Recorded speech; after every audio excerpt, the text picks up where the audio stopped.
аргументі, мысалы ер адамдар соққаны шешім қабылдайды, ал әйелдер эмоционалды тұрғыда шешім қабылдайды деген. Сіздің ойыңызша осы тұрғыда әрбір әйел білуі керек тез заңдар қандай? Бұл біріншіден ғылыми негізделген патриархалдық қоғамның көзқарасы. Біз әлсіз емеспіз. Әлсіздік ол физикадағы күшпен, децибелмен, дауыс сияқты өлшемдерде. Сіздің өміріңізде қымбат нәрсе жоқ. Заңды білу ол сіздің қаруыңыз. Қаруыңызды дұрыс қолдана біліңіз, яғни білімге тәбетім өте жоғары. Стив Джобс айтатын stay hungry деген, үнемі аш бол деген көзқарас. Сіздің ана тіліңізге деген құрметті өзіңнен емес, өзгеден де талап ете білу. Кешіріңіз, бұл рөлді бүкіл қазақ әйелдерінен талап ете бересіз. Сәлеметсіздер ме, біздің Ой таста подкастының құрметті көрермендері. Бүгінгі подкастты жүргізетін мен Араян Моралбек, және де бүгінгі подкастымыздың құрметті қонағы гендерлік экономиканы зерттеуші, заңгер, феминистке Әйгерім Құсайынқызы. Подкастымызға қош келдіңіз. Қош көрдік, Арайлым, көп рахмет шақырғаныңызға. Сізді өте асыға күттік. Ой таста подкастының мақсаты бұл әртүрлі сала мамандарына сұхбат ала отырып, жастарға зерделі ой тастайтын подкаст жобасын жүргізу. Керемет бастама. Рахмет. Алғашқы сұрақ осы білім жайлы бастасақ. Канадада болашақ бағдарламасы бойынша білім алған екенсіз. Осы Канадада білім алу сізге қалай әсер етті? Тұлға болып қалыптасуда, бір подкастта қателеспесем бөліскен екенсіз сізге ойларыңызбен. Көп рахмет. Жалпы мен ойлаймын, тәуелсіз Қазақстаннан ең үздік озық бағдарламалар қандай десе, бұл президент атындағы президенттік стипендия болашақ бағдарламасы деп атайтын едім. Себебі осыған дейін 93 жылы 15 қарашада ашылған бағдарлама, яғни теңгеден 10 күн бұрын қабылданған болашақ бағдарламасы тәуелсіз Қазақстанға дәл қазіргі таңда 15 мыңнан аса өте білікті адамдарды, мамандарды тәрбиеледі. Бірақ та бұл тек қана сан емес. 15 мың артында бірнеше тағдыр, өмір, орындалған бала арман, және менікі сияқты кейбір дүниеге көзқарастары өзгерген, әлемнің кейбір тақырыптарына жаңаша қарай бастаған өз саласының білікті мамандары бар деп ойлаймын. Мен де заңгер болғандықтан, ол жақта магистратура халықаралық құқықты оқыған кезде маған жалпы Канада өте қызық мемлекет болып көрінді. Егер сіз мысалы ақш туралы, Еуропа туралы айтсаңыз, қандай да бір адамдардың ол мемлекет жайлы стереотипі, көзқарасы бар. Бірақ Канада ақпараттық жағынан көптеген мемлекеттерге өте таныла бермейді. Яғни меніңше жалпы Канада мемлекет ретінде сыртқы саясатына, пиарына ақш сияқты ақша көп бөлмейді. Сондықтан да көп адамдар Канаданы тек қана үйеңкі арқылы, немесе хоккей арқылы, ауа райы ғана арқылы біледі. Жалпы Канада Еуропа мен Солтүстік Американың, соның ішінде еуропалық және америкалық өмір салтының өте бір керемет миксі деп айтатын едім. Ал саясат жағынан келетін болсақ, жалпы Қазақстанның экономикасы, ауыл шаруашылық саласы Канадамен жиі салыстырылады. Біздің территориямыз ұқсайды, климатымыз ұқсайды, халқымыз, тілдік саясат деген сияқты өте көп параллельдер бар. Менің тұлғалық қалыптасуыма Канада қай жағынан әсер етті? Ол адам құқығы тұрғысынан. Мысалы, бейбіт шерулерге шығу, демократия, адамның таңдауы, өзге ұлттың тіліне, ұлтына, толерантты тұлғысынан қарау. Мен оны Қазақстанда жүрген кезде, енді бакалавр бітірген кезде құжат тұрғысынан барлығын білетінмін. Бірақтан көзбен көрген кезде практикада 150-ге жуық ұлт бір жерде қалай тату-тәтті өмір сүреді, оларды идеология қалай біріктіреді. Бір мемлекетте екі тіл болса да, оларды қалай қақтығыссыз дипломатиялық тұрғыдан шешуге болады. Және мысалы Квебек провинциясы неліктен ағылшын тілін жақтырмайды, оларда тек қана француз тілі, мемлекеттік тіл екі тіл болса да, оларда туристердің өзінен француз тілін талап етеді. Тіпті Квебектің осындай тілдік саясатын көптеген саясаткерлер агрессивті саясат деп қалыптастырады. Яғни неліктен олар туристерде француз тілін талап етеді деген. Ол менің мынандай көзқарасыма әсер етті. Неліктен біз Қазақстанға келген туристерге қазақша сөйлемейміз? Неліктен қазақ тілі әлі күнге дейін жетім баланың күйін кешіп келе жатыр? Мен өзім сол ойлаймын. Тіл туралы айтамыз, Конституцияның 7-ші бабында да жазылған. Бірақ та тілге деген саясат мен Квебекке барғанда көзқарасым өзгерді. Яғни сіздің ана тіліңізге деген құрметті өзіңнен емес, өзгеден де талап ете білу, және тілдің статусын, мәртебесі үшін күресу. Ол үшін тіпті мемлекеттік бюджеттен Канада жыл сайын француз тілінің насихаты үшін өте қомақты қаражат бөледі. Маған сол саясат қатты ұнады бірінші. Екінші саясат ол жалпы адам құқығы, көзқарасы, қауіпсіздік бойынша, көптеген рейтингтер бойынша студенттер үшін, өмір сүру үшін ең қолайлы қала, ең қолайлы мемлекет деген кезде Канада үнемі топ 5-те жүреді. Және ол жалған ақпарат емес, ол шынымен де солай. Мен мысалы таңғы 2-де, таңғы 4-те кітапханадан шықсам, менде ой болмайды, мен үйге аман есен жетемін бе деген. Себебі сіз білесіз, қауіпсіздік бар, тіпті ондай ой сіздің басыңызға да келмейді. Ал Қазақстанда өкінішке қарай, мысалы білесіз, оқушылар менше кешкі 8-ден кейін, 10-нан кейін көшеде жүру қауіпсіз емес. Яғни осындай менің құқықтық заңгер ретінде, феминист ретінде қалыптасуыма Канада өте үлкен әсер етті. Адам құқығы тұрғысынан мысалы мен түсіндім, адам құқығын талап еткен кезде бейбіт жиынға шығу ол демократия. Ол барлығын заңдылық шеңберінде жасау, адам құқығын толеранттылық тұрғысынан түсіну. Адам құқығы ол бізге бір мемлекет беретін уақытша сыйлық емес. Ол біз адам болып дүниеге келгендіктен барлығымызға бірдей әмбебап қолжетімді болу керек. Аса маңызды құндылық, және мемлекеттің құндылығы да адам құқығы болса, ол мемлекет дами алады. Жауабыңызға рахмет. Келесі мені қатты қызықтырып отырған сұрақ бұл: сіз бакалавр, магистратура, докторантураны оқыған екенсіз. Кейбіреулері бізде көбі бұны для галочки, мысалы оқи салады, ой оқу керек, осыны ата-анам айтты деп. Ол өзіңіздің таңдауыңыз болды ма? Бұл қалай сізге көмектесіп жатыр? Жалпы мен өзім білім саласында жүрген отбасыдан, яғни әке-шешем де академия саласынан. Біздің отбасыда қандай да бір жетістікке жетудің жалғыз жолы ол білім деп мен бала кезден құлағыма құйылған принцип, осыны айтып кетейін. Яғни мен үнемі анам айтатын, бір адамды өзге адамнан ерекшелендіретін, яғни Абайдың философиясындағы егер ыстық қайрат, нұрлы ақыл, жылы жүрек десе, Абай, менің анам үнемі ол тек қана білім, өзіңе тең, өзіңді алып шығар, тек қана білім деп айтатын. Сондықтан мен бала кезде білдім деп ойлаймын. Мен академияда жүретінді, әке-шешем жолын жалғастыратын, жалпы білім саласында жүретінді. Меніңше білім ол жалпы тарихи мағынада келетін болсақ, адамнан адам ерекшелейтін тек қана білім емес, соның ішінде өзіңнің сүйікті ісіңмен айналысу деп ойлаймын.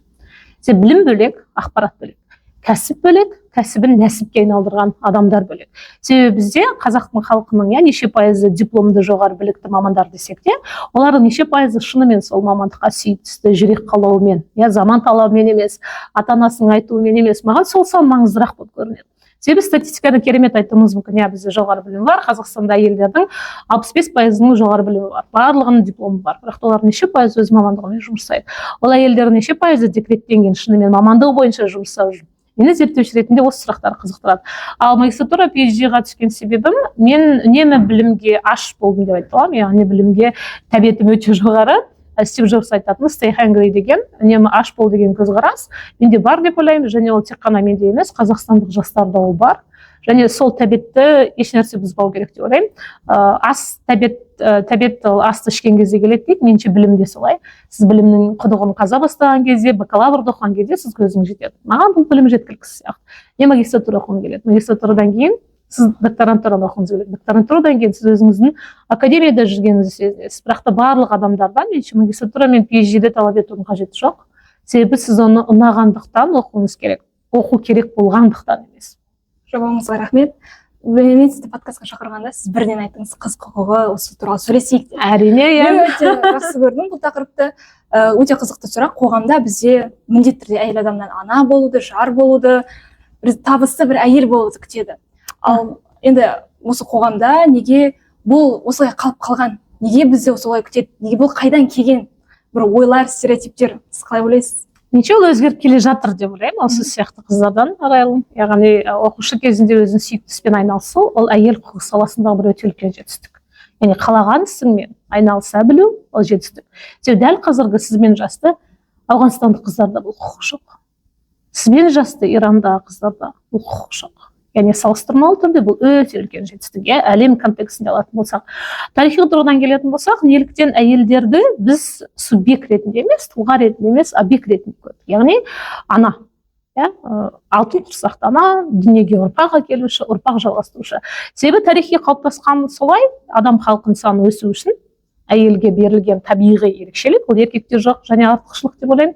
Кемшілік емес, кейбір радикал феминистер оны кемшілік деп ойлайды, мен оны артықшылық деп ойлаймын, яғни ана болу қабілеті. Ол әйелді еркектен бір саты жоғары қояды деп айтпаймын. Ол әйелдің табиғи ерекшелігі, және ол құқықты ол әйел жүзеге асыра ма, асырмай ма, ол өзі білу керек. Яғни міндет болмау керек. Мен әйел болып дүниеге келдім бе, менің ана атану, ол менің таңдауым болу керек. Яғни маған біреу айтпау керек.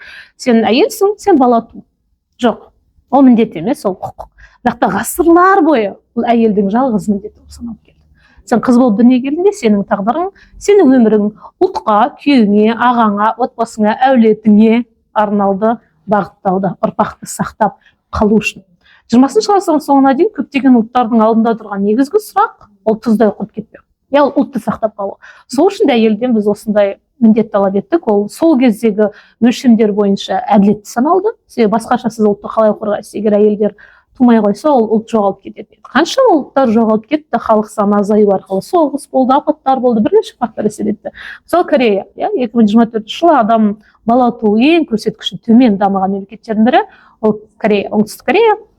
Неге олар оған келді дейтін болсақ, бірнеше факторлар бар. Олар айтады, ол жақта әйел атану, ана болу, ол сенің кәсібіңді жойып. Сен декреттен кейін сіз оралмайсыз. Маман ретінде бәсекелестік өте жоғары деген сияқты факторларды айтады. Ал қазақстандық әйелдердің жалпы ана болу, әйелге деген қаралатын статус өзге мемлекетпен салыстыруға келмейді. Өзінің ерекшелігі бар. Себебі бізді ашаршылық кезінде де, Қасым ханның кезінде де, қазақ хандығы Кереймен және бөлініп кеткен кезде де бізді қазақ ретінде, ұлт ретінде сақтап қалған ол біздің алтын құрсақтан алар. Біз осыны ұмытпауымыз керек, оларға алғыс айтуымыз керек. Енді кейбіреу айтуы мүмкін, неге олар 12-10 бала туды да кейін 50-ге жетпей өліп қалды деп. Сол кезде тағдыр солай болды, Оларда ол кезде контрацептив болған жоқ, медицина қазіргідей дамыған жоқ. 12 бала туғаны ол өліп қалған балалардың есептемегенде 15-16 бала дүниеге келген аналарымыз болған. Шешектен, аурудан, диареядан балалар өліп жатқан. Медицина қазіргі деңгейде болмады. Ол туралы Нәзипа Құлжанованың керемет кітабында айтылады. Неліктен қазақ қыздарын оқыту керек бірден бір фактор гигиена, бала өмірін сақтап қалады. Гигиенаны сақтаған ана бақытты ана. Яғни ол гигиена деген түсінік ол біліммен келеді. Сол үшін меніңше ондай көзқарас өзгереді. Мен бұған өте оптимистпін. Яғни біздің қоғам қыздарға тек қана ана деп қарамайды. Қыздарға маман, білікті, өз саласын кәсіпқой, фанаты, болашақ президент, Нобель сыйлығын әдебиеттен алатын мықты қыз. Яғни осындай көзқарас меніңше портрет өзгеріп келе жатыр. Біз сол портрет өзгерту үшін меніңше барын салып жүр қазақстандық әйелдердің. Барлығы демеймін, басым көпшілігі. Жауабыңызға рахмет. Осы айтып отырсыз ғой, әйелдер мысалы билікте болады, билікте жүреді, билікте шешімдер қабылдайды.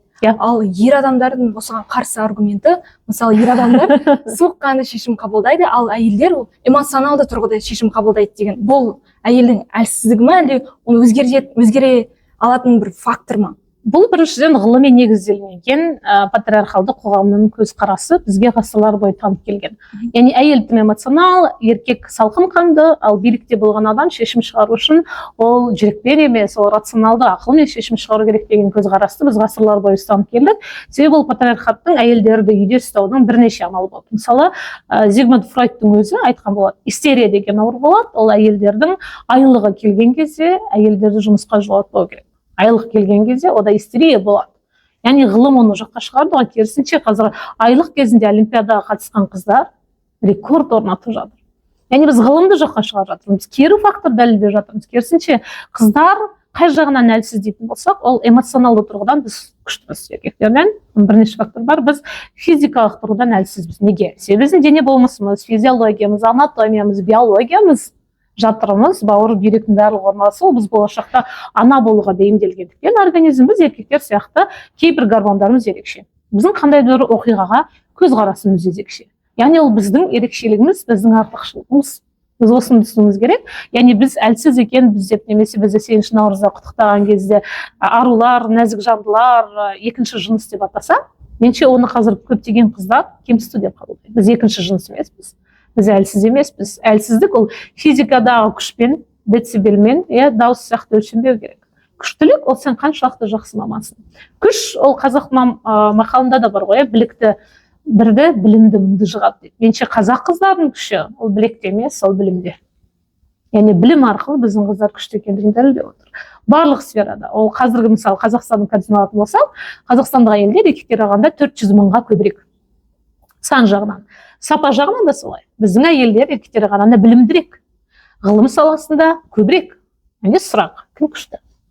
Біз күш деген ұғымды қалай есептейміз? Ертесі ертесіндегінде тау қопарарлармен ба? Тау көтерілермен? Бізге ондай күшті кейіпкерлер керек пе? Күш біліммен есептелмейді. Демек біздің қыздар күшті. Яғни бізге нарративті өзгерту керек. Сізге біреу мысалы арайлым келіп, сен әлсізсің десе, айтыңыз, дәлелдеңіз, мен қай жағынан әлсізбін? Міне фактор, міне статистика. Сандар сөйлейді, ғылым сөйлейді, зерттеу бар. Біз үнемі біреудің сөйлеген емес, немесе патриархаттың ғасырлар бойы біздің миымызға тамшылап, тамып келген көзқарасына қарсы тұра білуіміз керек. Оған ғылыми негіз өте көп. Жобаңызға рахмет. Қазір бір қоғамда өте осы мәселе көтеріліп жатыр ғой. Заңдарды білмеу, мысалы, әйелдердің әлсіздігі болып қалған сияқты. Мысалы, өздерінің құқықтарын білмей. Сіздің ойыңызша осы тұрғыда әрбір әйел білуі керек тез заңдар қандай? келісемін, бізде көптеген біріншіден келек, заң ол өте консервативті, кез келген адам конституцияны немесе қандай да бір қылмыстық кодексті аша салып түсініп кетпейді. Ол тек қана әйел емес, кез келген қазақстандық азаматқа қандай да бір құқықтық көмек керек болатын болса, біздің заң түсінікті тілмен жазылмаған, өте күрделі құқықтық лингвистикалық ерекшелік бар. Кейде оны заңгерлердің өзі екі түрлі түсініп жатады, интерпретациялаған кезде.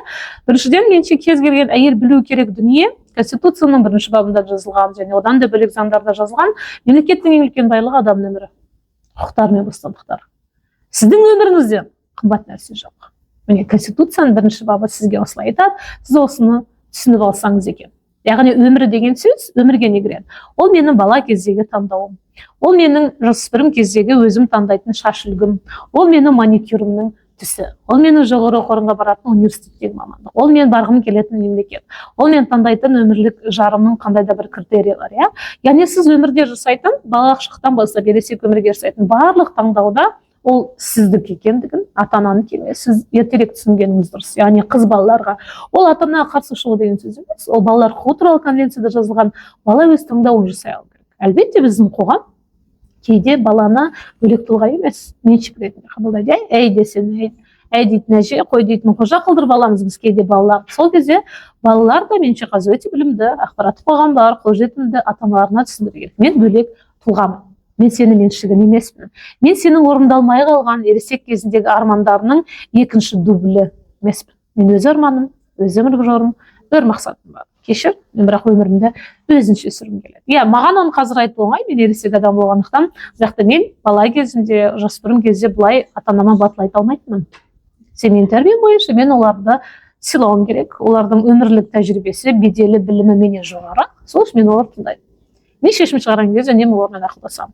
Яғни біздің ұрпақтардың арасында, қазір альфа зумерлардың арасында да осындай ерекшелік бар деп ойлаймын. Яғни ата-ана мен баланың таңдау жасаған кезде түсінуі. Ал қазақ әйелдер ең бірінші осыны түсінсе, Конституцияның бірінші бабында, екіншісі ол, егер сізге біреу зорлық көрсетсе, ол міндетті түрде сіздің көзіңіздің көгеруі, қолыңыздың сынуы ғана емес. Сіз көшеден келе жатырсыз, артыңызда біреу қуды, сізге біреу WhatsApp-пен сообщение жазады, үнемі хабарлама жазып мазаңызды алады, сізді қорғайтын заң бар. Сіздің қауіпсіздігіңіз, сіздің жеке шекараңыз, ол сіздің мәселеңіз емес. Ол мемлекеттің құндылығы. Осындай кезде, оқушы кезден бастап олар түсіну керек. Заңын білсе, қару ғой. Негізі заңды білу ол сіздің қаруыңыз. Қаруыңызды дұрыс қолдана біліңіз деп айтқым келеді. Конституциядан бастап оқысаңыз, қосымша қылмыстық кодекс, әкімшілік бұзушылық туралы кодекстердің барлығы Қазақстанда әйел мен баланың құқығы мен қауіпсіздігіне байланысты бізде қабылданып жатқан соңғы кезде өте керемет заңдар бар. Жұмыс орнында харасмент, тұстал кеңке, қыз алып қашу бөлек бап болып қабылданып жатыр. Яғни қазақ қыздарының өмірі ол тек қана мақал мәтелдер мен қазақ әдебиетіндегі әйелдердің образында емес, заңнан да көрініс тауып жатыр. Соны білсеңіз, сіз өзін түсіне түсесіз. Мен екінші сорт емеспін. Мен ұлдан кем емеспін, артық болмасам. Мен кейде интеллектуалды тұрған артық та болуы мүмкін, бірақ та оны сіздің мектебіңіздегі мұғалім мойындамауы мүмкін. Сіздің мектебіңіздегі мұғалім оны оқымаған, үйренбеген. Оның стереотипті көзқарасы бар. Математикадан қыздар әлсіз деген, немесе компьютерді ұлдар жақсы ойнайды деген. Бірақ та сіз оны жоққа шығарудан ешқашан тайсалмаңыз, жасымаңыз. Толқынға жүзу қанша қиын болса да дәлелдей беріңіз, себебі тарихты жасайтын сондай батылыңыздар. Жобаңызға рахмет. Осы айтып отырсыз ғой, мақал мәтелдер, нақыл сөздер арқылы сондай көзқарастар әйелдердің мысалы жоғары білім алуына, мансап қууына сондай кедергі болатын. Осы теңдікті қамтамасыз ету үшін, мысалы бір қоғамды өзгерту үшін өзімізден бастау керекпіз. Әркім қандай әрекет жасау керек? Осы шараларды қабылдануда біз не істеуіміз керек? Әркім өзінен бастау керек деген көзқарасты мен кейде қолдамаймын. Ол бір саяси абсентизмге әкелетін сияқты. Яғни сіздің саяси белсенділігіңіз төмендететін сияқты. Бұл сөздің авторы Махатма Ганди ғой. Яғни әлемді өзгерткің келсе, өзіңнен баста деген. Немесе мен кеше ақымақ болдым, әлемді өзгерткім келдім, бүгін ақылдымын, өзімнен өзгеруге бастадым деген. Менше бұндай кезде жастар өзінен бастау керек, бірақ та кей тарапта жауапкершілікті мен өзім деп өзіңізге келген кезде қара өгіздің күші емес, ол жауапкершілікті бөліп те алу керек. Сіз өзгергіңіз келеді, бірақ та сіздің айналаңыз соған жағдай жасау керек. Сіз Қазақстан Республикасына дүниеге келген бала болсаңыз, сізге бақытты балалық шақты қамтамасыз ету сіздің ата-анаңыздың және мемлекеттің міндеті. Сіз өзіңіз жалғыз бала ретінде айналаңызды, микроклиматыңызды өзгерте алмайсыз. Бірақ та сізге өзгертуге өзгелер міндетті. Сіз осыны түсініңіз. Мысалы, сіз ауылдық жерде тұратын баласыз, кітапханада сізде Харри Поттердің, Степен Уолттың қазақша кітабын оқуыңыз келеді, бірақ ол сізде жоқ. яғни мемлекет сіздің білім беру құқығыңызды сіз қалағандай қамтамасыз етпей отыр. Яғни сіз өзгергіңіз келеді. Мен немесе 10 жасымда шетел әдебиетін, мысалы маленький принцті француз тілінде оқығым келеді. Менде ол жоқ кітапханада. Яғни әлемді өзгерту үшін балалар осыны түсіну керек. Яғни тек қана өзінен бастай беру емес, мемлекет пен ата-ананың баланың алдындағы жауапкершілігін де жақсы сезіну керек деп ойлаймын. Ал балалар қазір өзін-өзі дамытуда, меніңше Абай қара сөзінде айтатындай, бір ұрпақ бар ата-анадан кері туады, аса туады деген сияқты. Меніңше қазіргі ұрпақ ол ата-анадан асып тұрған ұрпақ, яғни ақпараттық қамсыздандыру жағынан, өз құқығын білу жағынан. Сол үшін меніңше оларға өзінен бастауды емес, кейде жауапкершілікті кімнен сұрауды, судың да сұрауы бар деп білу қажет. Яғни ол барлық жағдайда өзі емес. Бала ол үшін бақытсыз күйге түсіп, депрессияға түсіп кетпеу керек. Жауабыңызға рахмет. Тағы да әйел бірнеше рөлді өзінің мойнында алып жүреді ғой. Иә. Осыны мысалы жары болсын, қолдау керек дейді. Ата-ене жағынан мысалы қысым болса, оны айта алу керек. Өзінің позициясына тұра алу керек. Осы кезеңде мысалы тұра алмайтын адамдар да бар. Алғашқы қадамды неден бастау керек? Оларға бір ой болу керек қой, мен өзім құқығымды сақтау керекпін, мен де тұлғамын деген сияқты. Негізі бұны неопатриархат деп атаймыз. Біз неопатриархатта біз әйелден нені талап етеміз? Тек қана жоғары білімі бар, толыққанды еңбек нарығына араласатын экономикалық белсенді жұмысшыны ғана емес, біз одан ана болуды, баласы бар, иә, жақсы келін болуды, бүкіл қайын жұртының көңілінен шығатын қызметкер әйелді талап етеміз. Яғни сізде бір ауысым емес, сіз бірнеше адамның жұмысын өте жақсы жасауыңыз керек. Өте қиын. Эмоционалды тұрғыдан, менталдық денсаулық тұрғыдан мен анамын, мен жұмыста қызметкермін, мен үйде келінмін, мен енеммен тұрамын. Яғни сізде бірнеше рөлді алып жүрген кезде ол ерте ме кеш пе сапаға әсер етеді. Ол ерте ме кеш пе сіз менталды денсаулығыңызға әсер етеді. Осы кезде мен сізге шекараны бөліп алдым, сіз бәріңізіне үлгересіз, сіз қырық аяқ сияқты қолыңыздан барлық дүние келеді деп айтуға мен қарсымын. Себебі бұл неопатриархаттың бізге танып берген. Сен бәрін үйренесің. Немесе кейбір инфлюенсер әйелдер осылай айтады. Иә? Менде көп бала анамын, мен миллионер кәсіпкермін, күйеуім риза, енешкім мен подушкам. Кешіріңіз, бұл рөлді бүкіл қазақ әйелдерінен талап ету әділетсіз. Басқа әйелдерде ой туады. Мен карьерам онша емес, мен үйде отырып қалдым, демек мен жақсы әйел емеспін. Иә? Яғни оларда осындай комплекс пайда болуы мүмкін, осындай өте аз әйелдерді рол модель ретінде көру арқылы. Бұндай рөлдерді біз насихаттамауымыз керек. Біз керісінше айтуымыз керек. Мен неге барлық салада жетістікке жетуім керек? Егер мен балама няня алсам, мен неге жаман анамын? Менің туыстарым мен бүгін кешке жақын барғым келмесе, себебі менің жұмысымда жиналыс, мен неге жаман келінмін?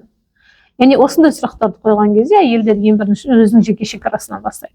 Бірінші менмін, кейін өзгелер. Яғни сіз тікұшаққа отырған кезде де, апат болған кезде бірінші өз-өзіңізден құтқару деген позицияны бізде кейде өмірлерінің құрбандыққа шалып үйреніп қалған әйелдер ұмытып кетеді. Яғни өзге үшін өзінің бақытын таптай салуы мүмкін.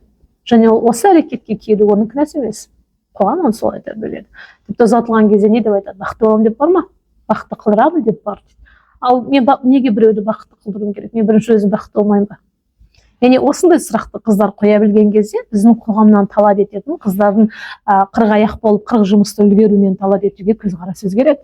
Оны сөйлесу арқылы шешу керек. Бірден агрессия емес, бірден протест емес, себебі ол сөйлесу арқылы, түсіндіру арқылы шешіледі. Мысалы, жолдасына айту, менде 4 бала бар, сен үй жұмысына маған көмектес. Неге кешкі асты мен ғана дайындаймын? Сен ыдыс жууға көмектес. Баланың тәрбиесіне, балабақшаға сен апар. Енесімен де сөйлесу. Ене, сенің кезінде сіз 6 баламен үйде отырдыңыз, бірақ та менде карьерада бар, жұмыста бар. Сіз түсініңіз менің ерекшелігімді. Мен бәріне сіздің кезіндегідей 50 жыл бұрынғы замандағыдай үлгере алмаймын.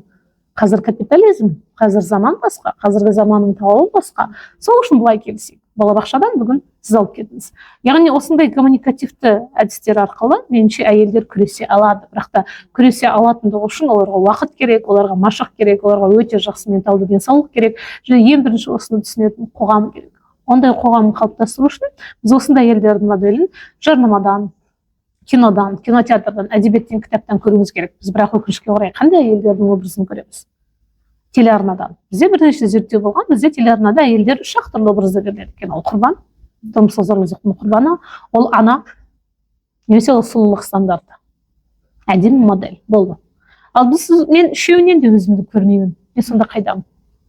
Мен құрбан да емес, мен ана да емес, мен сұлулық стандартына да келмеуім мүмкін, Қазақстанда сұлулық стандартына. Мен өзімді көрмеймін. Демек мені қазақ телеарнасы репрезентациялай алмайды. Демек мен бұл елге шынымен тиесілімін бе? тиесілік принадлежность деген сұрақ менде туындайды. Егер мен бұл елмен өзімді тиесілі көрмесем, бұл менің шынымен де апам екенім бе? Осындай философиялық, риторикалық сұрақтарды біз үнемі талқылайтын алаңдар, орталар және сұрақты ашық қоя білетін қыздарымыз бар кезде, ондай қыздар бар екенін білемін. Біздің қоғамдағы статусқа өзгереді. Мен қазіргі өзгерістерге қатты қуанамын. Шынымен өз саласының мұз жарғыш қыздары бізде өте көп. Жауабыңызға рахмет. Осы соңғы подкастта Әлияшымен біз осы Еркінжан планері, тарихта болған қазақ қыздары туралы сөйлескен болатынбыз. Сол кісінің айтқан тағы бір сөзі маған қатты өтіп кеткен. Қазіргі әйелдер топ менеджментке келу керек. Біреуін директор, секретаршасы емес, директор болуға ұмтылу керек. Ол биліктегі әйелдер келмей, біз гендерлік теңдікке қол жеткізе алмаймыз. Яғни мынандай өте үлкен парадокстар бар. Білім беру саласында Қазақстанның 74% әйелдер жұмыс жасайды. Бірақ та Қазақстан тәуелсіздік алғаннан бері 21 білім министрінің екеуі ғана әйел болған. Бұл әділетті ме?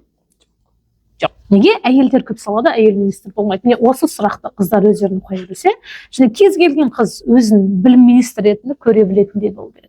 Мен мұғалім болғым келеді, бірақ та менің карьерамның шыны, шырқау шегі мектеп директоры болмау керек. Мен министр боламын, мен президент боламын.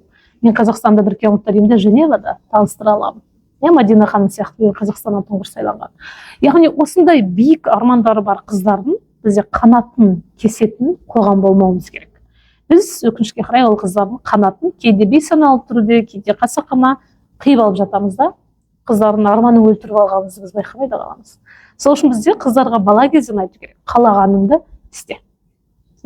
Сен кім болғың келеді, өзің білесің. Сен қызсың ғой, нәзік бол. Сен қызсың ғой, қатты күлме. Сен қызсың ғой, қыздар мамандығын таңда. Сен қызсың ғой, шахтер бола алмайсың. Сен қызсың ғой, тым амбициялы болма деген көзқарасты айтатын адамдармен күресуіміз керек. Үндемей қалмауымыз керек. Қызсың ғой. Мен қызмын, бірақ ол менің арманыма қалай әсер етеді? Біздің бірнеше зерттеулер бар. Ер бала мен қыз баланың ерекшелігі 4% ғой. Ғылымдағы, яғни мидағы, физиология, анатомиядағы 4% ерекшелігі үшін неге біз үнемі қыздарды кемсітуіміз керек? Жауабыңызға рахмет. Бүгінгі подкаст бізде ой таста деп аталады. Аты керемет. Сұхбаттың осы қорытынды сөзі түйіні ретінде біздің көрермендерімізге қандай ой тастар едіңіз? Сіздің аудиторияңыз аралым көбінесе оқушы қыздар, өте қуаныштымын біздің оқушы қыздардың ішінде осындай белсенділіктің барына. Себебі біз үнемі кейде болашақ туралы айтамыз, бірақ та болашақ емес, біз бүгінгі шақ туралы да жиі айтуымыз керек. Яғни бүгінгі шақ дегеніміз қазіргі мектептегі жүрген қыздар қолыңыздан қандай арманыңыз болса да, түсініңіз, сіздің арманыңызға ешкім кедергі болмауы керек. Мемлекетте, ата-анада, көршіде, сынып жетекшіңіз де ешкім. Сол кезде ғана сіз өзіңізді кейбір ғалымдар айтатын әйел бақыты деген статусқа емес, жалпы бақыт сұрағына жауап бере аласыз деп ойлаймын. Себебі бізде қыздарды қалай тәрбиелейді? Қазақ қоғамы үнемі өзге үшін өмір сүру.